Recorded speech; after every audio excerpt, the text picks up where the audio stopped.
Hey, good morning, you guys. So, the kids are, well, actually, they're up.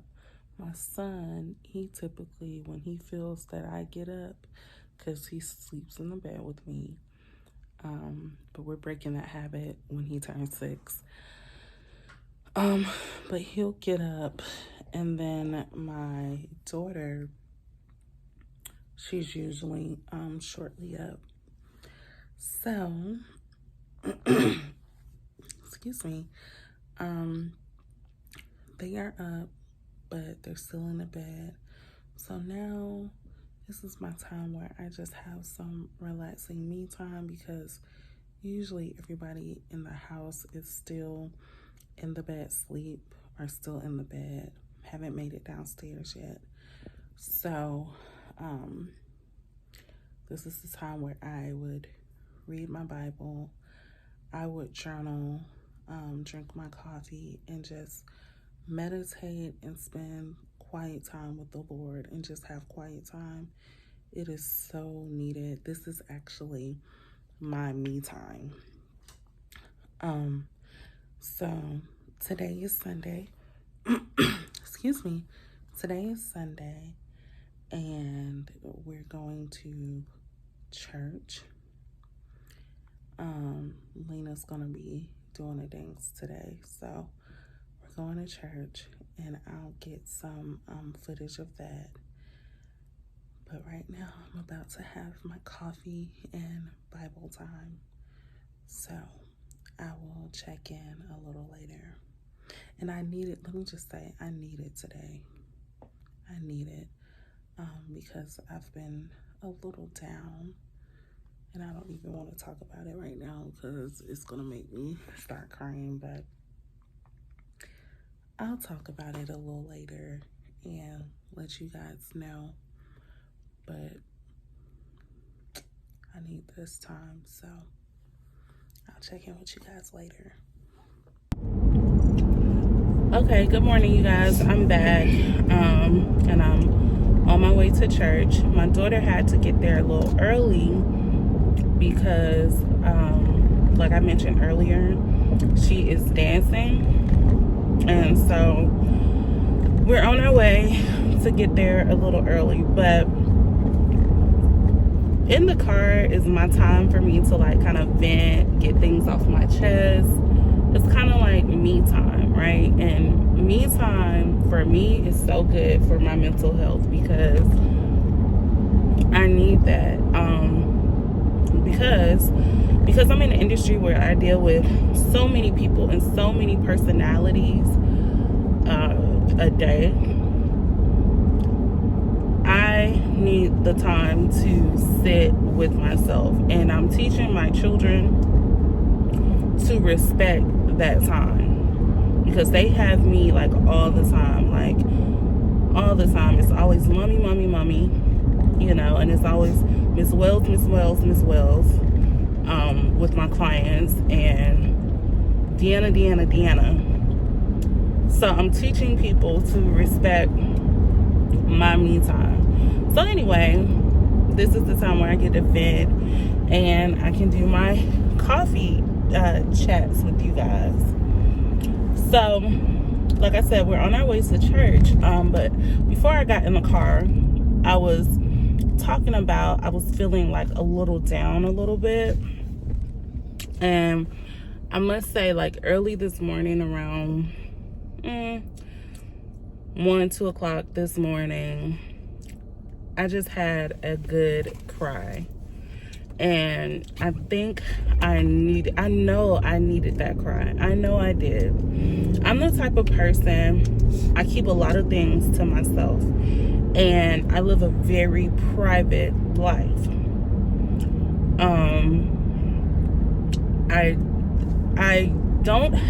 I know a lot of people, and I'm associates with a lot of people and close with a lot of people, but I don't have a lot of friends, right? I think it started way back in high school. Well, after graduating high school, everybody kind of went their separate ways, and then I got pregnant like right out of high school. And so I had to like experience life quicker and sooner than a lot of my peers. And so while a lot of my peers were going to college, and while a lot of them were, you know, just enjoying their life, establishing themselves in their career, I was raising a baby. And then by the time I was 22 or 23, I can't really remember, I had 2 little babies. So friendships and relationships kind of phased out at that time. And I did get some mother friends, but I've always been slightly different, and I view things slightly different. I've always been aware of the call that God has on my life. And so when you know that, you're just kind of set apart and different. And there's nothing wrong with that. But that's always been the case with me. So anyway,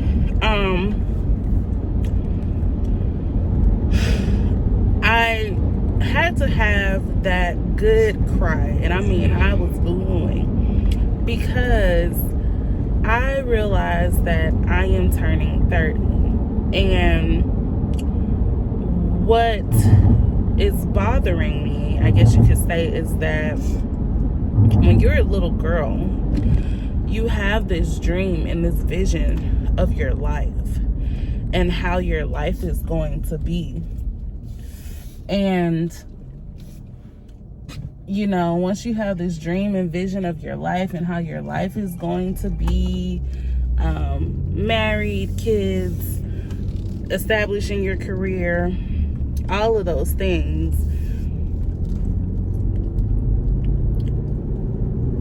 and life just doesn't turn out that way sometimes. It just doesn't.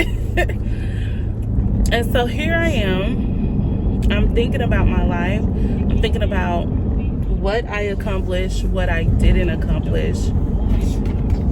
And it was a little disheartening for me. Now, I am so hard on myself, and I work through that with my therapist, and a lot of that comes from childhood trauma. My dad, who is ex-military, he was very hard on me. Like, he was like, you're gonna do something, you're gonna be successful, things like that, like you need to do your best, all of that. And on one hand, it did push me to achieve certain levels of success, right? But then on the other hand, if I didn't reach those high standards, I felt like I failed as an individual. And I did kind of release myself from that stigma a little bit. But as I get older and I reach different levels of success, and just in general, layers of that trauma, if you will, begins to unravel itself. And so I am hard on myself. When I look at 30, and don't get me wrong, 30 is beautiful. And I haven't even hit it yet. Like, I have a whole month before I hit 30. Like, my birthday is in October 13th to be exact. I feel like I should have so much more accomplished. I really do. Even with all the things that I have accomplished, I feel like there's more and there's another level. And oh, that was a little cute little doggy. Oh, y'all, I hate seeing animals killed on the side of the road. Oh, and that looked like a little Yorkie dog. But anyway,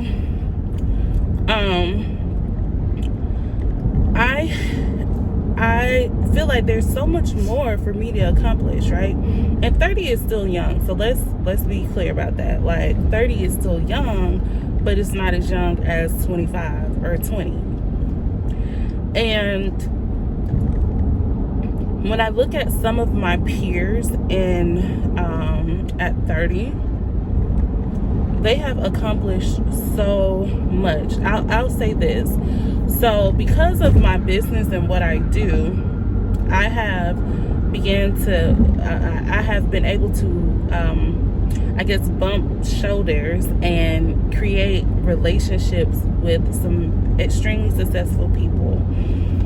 And when you're around that type of energy that's like, nah, don't let up, go harder, because there's a whole nother level. Honestly, it's like something in you is not gonna let you settle, right?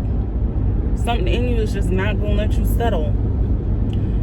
And that's where I'm at. Like, I know I'm on the brink of a new level, and I'm kind of, I guess, frustrated with myself for wasting so much time and making certain mistakes. And it's like, I get it now. Like, if I didn't do this, I wouldn't have been behind. But then it's like a double-edged sword, because those mistakes and those things that I went through shaped me to be the person that I am today. So that's what I've been dealing with. And I mean, I don't know. You guys let me know in the comments if this is something that you guys have dealt with. How did you get through it? I can tell you that what's really helping me get through this thing is prayer and just journaling and just pouring it out to God. And so that's been helping a lot. And it just came out of nowhere. Like, the feeling, the sadness, it was like, wow, like, man, I could be doing so much more. But according to who? According to whose standards? According to who? Who has me on a timeline? Who set these high goals that average people do not even achieve? Like, the success that I've achieved in my life, I mean, I have lived like 3 lifetimes, and I have defeated so many things, like being a single mother, health issues, even being overweight and dealing with certain health issues with that, and also the abuse and trauma that I went through with the different men and my children's fathers, and raising my children, being a good mother to my children. Like, with all of those things in life in general just happening, and to achieve some of the things that I have achieved, it's like, everything that is thrown at you, everything that's thrown at me, I'll speak to me, you overcome and you kill it. You always overcome, no matter how many times, Deanna, me talking to me, no matter how many times I have to start over. And each time I start over, it's like, I'm better than the next time, and I'm better than the next time. I saw this meme on Instagram, and it said, you have mastered bouncing back from anything. Now let's master not having to. And I guess that's the place where I'm at in my life. I'm like, I don't want to have to keep bouncing back. Like, I want to arrive. Where's the arrive moment? Where's the moment where, like, it's like, wow, like, I can enjoy the fruits of my labor. I've been working since I was 14, y'all. My first job was at McDonald's. So I've been working for a long time. And like I said, I'll be 30 in October. So that's about 16 years, 15, 16 years of working. And so where is that I arrive moment? And it's not that I'm like, I want to stop working, and it's not that like I want to retire or something like that. But it's like, when do I get to the space where I'm like, I don't have to worry about much. Oh my God, there was a baby deer. Y'all, I live in the country, okay? So you gonna see dead animals on the side of the road. It's just, at this point, it's the norm. And sometimes I feel like people hit the animals for fun. But it breaks my heart. But anyway, the point that I am making is that I guess I'm looking for that moment of me like being able to say, wow, this is it. Like, I don't have to worry. I don't have to worry about my next paycheck. I can work hard, but it's not killing me. You know, I don't have to choose between sacrificing motherhood and working. Like, this is what the fruit of my labors have built. And I'm not there yet. I'm not there to see the fruits of my labor. And I think that is what's bothering me. I think that's what's bothering me. I'm not there yet. I have this mentor who, when I was pregnant with my daughter, she just poured into me love, and just, she's the flyest woman that you will ever meet. I mean, now she's past 50, but she looks better than me, okay? She looks young, vibrant, just the flyest woman I've ever seen. And we met because I had went through a bad situation with my ex at the time. I was pregnant. I was lost, hurt. And she was like, I want to meet you. Like, let's meet. We met. And she picked me up in a Range Rover. And I was like, all right, the Rover. The Rover. And I told myself, I said, I am going to get me a Range Rover. I'm going to get me one. And this was 11 years ago, because I was pregnant with my daughter. My daughter is 10. Hi. She's in the car. But I said, I'm going to get me a Range Rover. I am. Like, that was symbolic to me. That was like my aha, I made it moment. Like, that was my moment that was going to be my, you got the Range Rover. You got it. And so, since then, and she's still my mentor, I still love her to pieces. She has changed Range Rovers like 3 times over, okay? She upgrades like every year. And it's been 11 years, and I don't have my Range Rover yet. I don't. It's coming, believe me. Like, it's coming. But I'm also like, sis, you could have been had this Range Rover.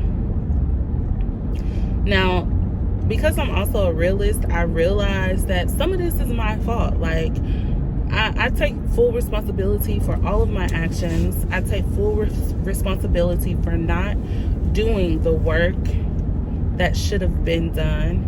But I also give myself grace, because I understand, like, nobody can live my life. Nobody went through what I went through.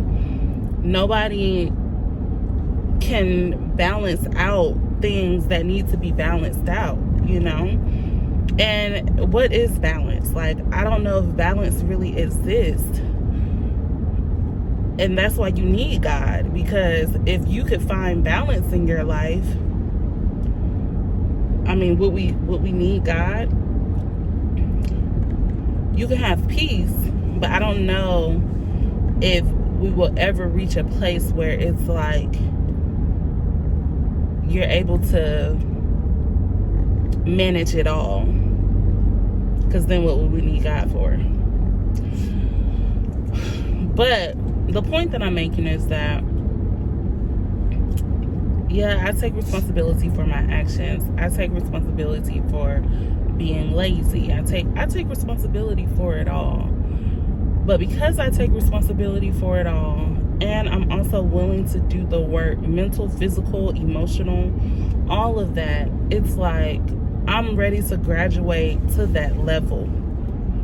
That next level. I know it's close. And so as I sat crying this morning, those were all the feelings. Those were all of the feelings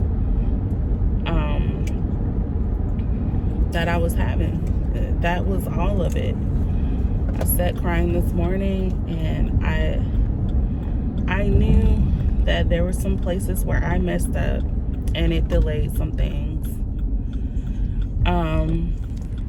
But I also knew that I've also accomplished a lot of things. And I just needed to get it out. And so I got it out. And I'm working through it. And it's going to be all right. And you know what? When I get my Range Rover, when I move into my own place, when I get my Range Rover, like, I'm taking you guys along the journey with me. Because it's not just me sharing this with you guys, like, I'm sharing pieces of my life, hence pieces of D. But I'm also documenting my journey because I owe that to myself, because like I said, I'm hard on myself,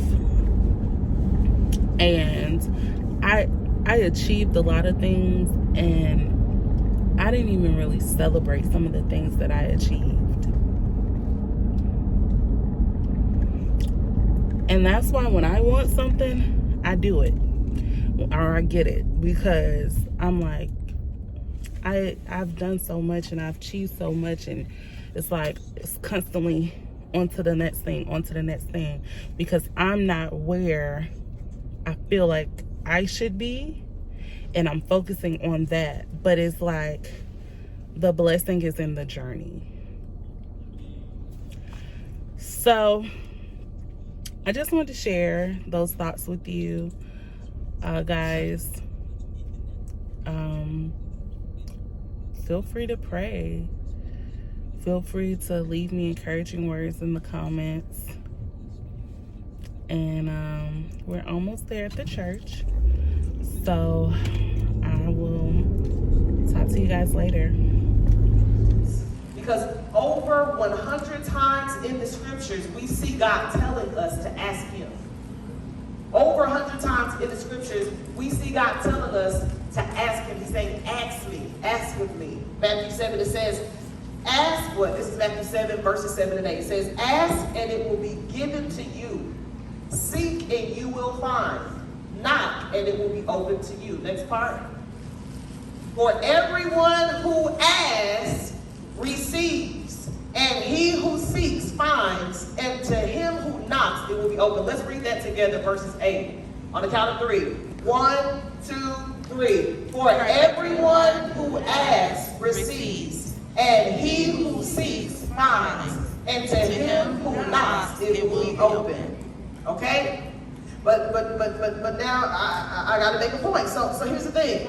Have you been asking for God, or have you been assuming that God is supposed to do things randomly just because you're breathing?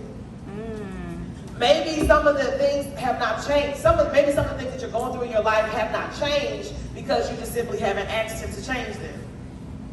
Let me say that again. Maybe some of the things in your life have not changed because you have not asked him to change them. Okay? Maybe your bank account is the way it is because you haven't asked God to increase it. Okay? Maybe your health is still in the condition that it's in because maybe you haven't asked God to heal you. Y'all catching on? We have to ask God, all right? Now, however, not only does God want us to ask him for things, he wants us to ask him for big things. Look at somebody say he wants us to ask big. He wants us to ask big. He wants us to ask him for big things that are going to require us to have faith. Oh my God. Hebrews 11:6 says, without faith, it is impossible to please God. Let me ask you this. When you are facing an impossible situation, are you finding yourself asking God to do them, or are you trying to figure it out yourself? How did you like dancing today? It was good.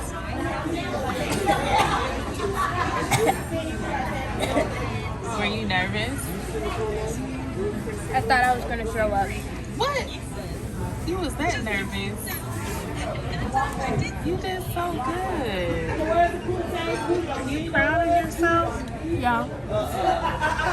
You know, not everybody can get up there and dance like that.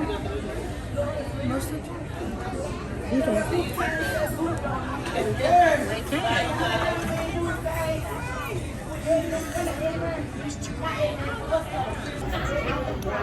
Alright, you guys, so I look a little bit better than earlier today. I didn't have like no makeup or anything on, but I am so proud of my baby girl. She did so good dancing today. So we're going out. I mean, we're here at a restaurant. We're just doing a little bit of celebrating.